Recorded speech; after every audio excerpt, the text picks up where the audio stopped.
نبی پاک صلی اللہ علیہ وسلم کی جو حیات مبارکہ ہے وہ ہمارے لیے ایک بہترین نمونہ عمل ہے۔ اگر کسی شخص نے کچھ سیکھنا ہو، کچھ حاصل کرنا ہو اور اپنے شب و روز اس نے اطمینان سے گزارنے ہوں، بہت ساری جسمانی ذہنی اذیتوں سے اس نے بچنا ہو، اور اگر وہ چاہے کہ زندگی میں تکلیفیں اور اذیتیں بھی آئیں تو وہ بھی مجھے میٹھی لگیں، اور زندگی کے اندر غربت اور پریشانی بھی آئے تو وہ بھی مجھے سکون ہی دے جائے، تو پھر اس کا بہترین حال یہ ہے کہ وہ رسول کریم علیہ السلام کے طریقوں پہ عمل کرے۔ اگر وہ حضور صلی اللہ علیہ وسلم کے طریقہ ہے مبارکہ پر عمل کرے گا، حضور کے نقش قدم چلے گا، تو اس کے لیے یہ سارا کچھ آسان ہو جائے گا۔ آج کل ایک بہت بڑی پریشانی جس کا لوگ ذہنی طور پر بڑی شدت کے ساتھ تکلیف کا شکار ہیں،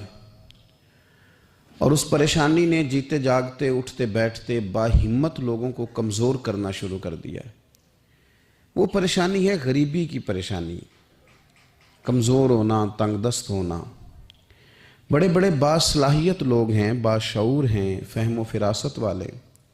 اللہ تبارک و تعالیٰ نے ساری نعمتوں سے انہیں نوازا ہوا ہے، لیکن ایک پیسہ نہ ہونے کی وجہ سے وہ عدم اعتماد کا شکار ہیں، مفت میں پریشان رہتے ہیں کہ میرے پاس پیسے نہیں ہیں تو جانے کیا ہو جائے گا۔ غریبی، غربت آزمائش ضرور ہے، لیکن اس کا یہ مطلب نہیں ہے کہ ہم اس قدر زیادہ اپنے آپ کو احساس کمزوری میں لے جائیں کہ ہماری باقی ساری نعمتوں کا ہم شکریہ ہی ادا نہ کریں اور کسی اور خوبی کو اپنے اندر محسوس ہی نہ کریں۔ یہاں تک حالات خراب ہو گئے کہ جو خودکشیاں بہت زیادہ کثرت سے ہونے لگی ہیں، تو ان میں بھی ایک بڑی وجہ دولت کا نہ ہونا، پیسوں کا نہ ہونا، غریبی کا ہونا۔ اس میں شک نہیں کہ انسان بہت سا ذہنی تناؤ کا شکار ہوتا ہے اگر اس کے پاس اس کی ضروریات کے تعلق سے پیسے نہ ہوں، لیکن یہ کہ اس کو ذہن پہ سوار کرنا اور ہر وقت یہی بات کرنا،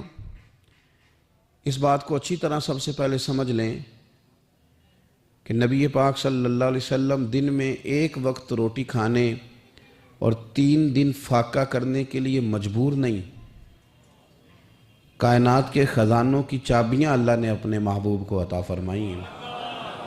لیکن اس کے باوجود نبی کریم صلی اللہ تعالیٰ علیہ وسلم نے فقر کو اختیار کیا، حضور نے غریبی کو پسند کیا۔ تھوڑے پہ گزارا کرنا، تھوڑے پہ زندگی گزارنا، اس کو ترجیح دی رسول کریم نے۔ یہ جو فقیری ہے نا، فقیری یہ اتنی حسین چیز ہے کہ یہ میرے نبی پاک کی پسند ہے، یہ حضور کی پسند ہے۔ اس فقر کے اندر جو حسن ہے اور اس فقیری کے اندر جو طاقت ہے اور اس کی جو خوبصورتی ہے، اس کو اگر ہم ملاحظہ کرنا شروع کریں اور اس پر ہم تھوڑی توجہ دینے لگیں، تو ہو سکتا ہے بہت سارے لوگ جو غریبی کو اپنے لیے ذہنی اذیت محسوس کرتے ہیں، وہ فقر کو فخر سمجھنا شروع کر دیں۔ اسی طرح کچھ لوگ ایسے ہیں کہ جو سوسائٹی کے اندر کوئی بڑا مقام نہیں رکھتے، کوئی سیاسی، سماجی، مذہبی بڑا قد کاٹ نہیں رکھتے، وہ بھی اپنے آپ کو بڑا کمزور محسوس کرتے ہیں۔ وہ سمجھتے ہیں کہ شاید دنیا میں بڑا آدمی وہی ہوتا ہے جس کی ایک فون کال پہ سارے کام ہو جائیں۔ ایسا نہیں ہے۔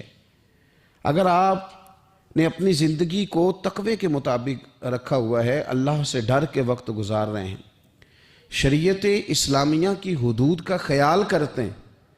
تو پیسوں کا نہ ہونا یا سوسائٹی میں بہت بڑے مرتبے اور نام کا نہ رکھنا یہ کوئی زیادہ اہمیت نہیں رکھتا، بلکہ اہمیت تو اس بات کی ہے کہ ہم اللہ رسول کی رضا کے مطابق چل رہے ہیں کہ نہیں چل رہے۔ نبی پاک صلی اللہ تعالیٰ علیہ وآلہ وسلم نے جو کامیابی ہمیں بتائی ہے اور جو انتقال کے بعد قیامت کا منظر گزرنے کے بعد ہمارے لیے کامیابی ہے، وہ جنت ہے۔ جنتی اور جہنمی برابر نہیں ہو سکتے، جنتی اور جہنمی برابر نہیں، بلکہ اصحاب الجنتی ہم الفائزون، یہ جنت والے ہیں، یہ کامیاب ہونے والے لوگ۔ جنتی اور جہنمی برابر نہیں، قرآن مجید نے فیصلہ کیا کہ یہ برابر نہیں، بلکہ جو جنت میں چلا گیا وہ کامیاب ہو گیا، وہ اللہ کی رحمت کے قریب چلا گیا، خدا کا فضل اسے نصیب ہوا۔ اب بہت بڑی کامیابی ہے جنت،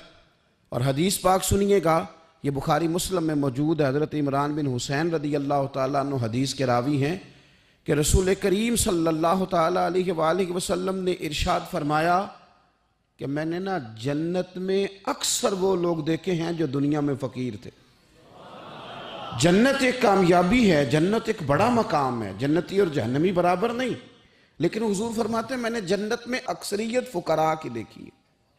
اکثر فقراء کی۔ اتنی دوڑ لگی ہوئی ہے مال کے لیے، اتنی جد و جہد ہے، ہم سمجھتے ہیں کہ پیسہ ہے تو سارا کچھ ہی ہے۔ دیکھیں پیسہ صاحب کا غلط نہیں، پیسے تو حضرت سیدنا عثمان غنی کے پاس بھی بڑھیں، حضرت عبد الرحمن ابن عوف کے پاس بھی بڑھیں۔ کرنے کا کام یہ ہے کہ ہم نہ سمجھ لیں کہ اللہ کی تقسیم کیا ہے۔ رسول پاک صلی اللہ تعالیٰ علیہ وسلم فرماتے ہیں میں نے جنت میں اکثریت، یعنی 1 2 4 لوگ نہیں، اکثر لوگ میں نے وہ دیکھے ہیں جو دنیا میں فقراء تھے،